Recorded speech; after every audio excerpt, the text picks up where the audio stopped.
নমস্কার বন্ধুরা, শুভ দুপুর। সবাই কেমন আছো? আশা করি সব ভালো থাকবে, সুস্থ থাকবে, সবারই হাত ধরে এগিয়ে যাওয়ার চেষ্টা করবে বন্ধুরা।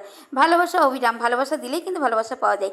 আজকে রেসিপি নিয়ে চলে এলাম গরম গরম ভাতে শোলা কচু বাটা। তো মান কচু বাটা, শোলা কচু বাটা এগুলো কিন্তু আগেকার রেসিপি, এখনকার দিনে নয়। কিন্তু এখনকার দিনে মানুষরাও কিন্তু খায়, খেতে কিন্তু অসাধারণ হয়। কোনো রকম তোমার কড়াইয়ের ঝামেলা নেই, আগুনের ঝামেলা নেই, কাঁচা বাটা।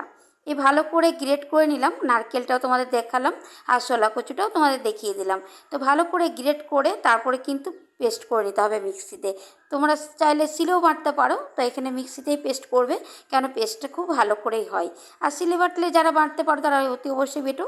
তোমাদের পছন্দ মতো তোমরা এটা তৈরি করে একবার খেয়ে দেখো। আর যারা খেয়েছো তাদের থেকে কিছু বলা নেই। একে একে সব পেস্ট করে রেখে দিয়েছি, একটাও যেন দানা ভাব না থাকে। তারপর শেষবারের মতন যখন পেস্ট করছিলাম তখন বেশ কিছুটা কালো জিরে আর পছন্দ মতন তোমরা ঝালটা দিতে পারবে। আমি এখানে একটু ঝাল দিয়েছি। আর যেহেতু নারকেল দেওয়া আছে বলে আমি চিনি দিলাম না, তোমরা চাইলে কিন্তু চিনি দিতে পারো। এটা সুন্দর করে পেস্ট করে নিচ্ছি, বেশ কিছুটা কাঁচা তেল দিয়ে আচ্ছা করে চামচ করে মাখিয়ে নেব। আর তোমরা চাইলে হাত দিয়েও মাখাতে পারো, তোমাদের পছন্দ মতো তোমরা করে নিতে পারো। কিন্তু চিনিটা তোমরা না চাইলেই খেতে পারো, কেননা যেহেতু নারকেল দেওয়া আছে তো চিনিটা লাগবে না। আর যাদের খুব মিষ্টি খাওয়া একটু স্বভাব আছে তারা চিনি দিয়েই খাবে, ভালো লাগবে। কাঁচা তেলের পরিমাণটা কিন্তু একটু বেশিই লাগবে, যেহেতু কাঁচা বাটা তো। আর গরম গরম ভাতে অসাধারণ লাগে। তোমরা কে কে খেয়েছো এরকম বাটা, মান কচু বাটা, শোলা কচু বাটা? অতি অবশ্যই কিন্তু কমেন্ট বক্সে জানিও।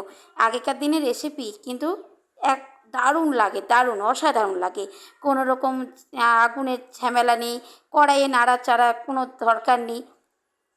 ভালো করে সুন্দর করে গ্রেট করে পেস্ট করে নাও, তারপর গরম গরম ভাতে কাঁচা তেল দিয়ে তোমরা খেতে শুরু করো।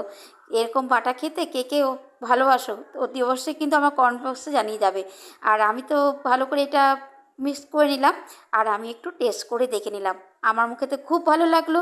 আর যারাও খাবে তারাও কিন্তু আশা করি নামই করবে, বদনাম করবে না। তো রেসিপিটা কেমন লাগলো বন্ধুরা অতি অবশ্যই কমেন্ট বক্সে জানিও। এগুলো আগেকার দিনের রেসিপি হলেও খেতে কিন্তু অসাধারণ লাগে। আর তোমরা যারা খাওনি অতি অবশ্যই কিন্তু একবার শোলা কচু এনে কাঁচা বাটা করে দেখতে পারো।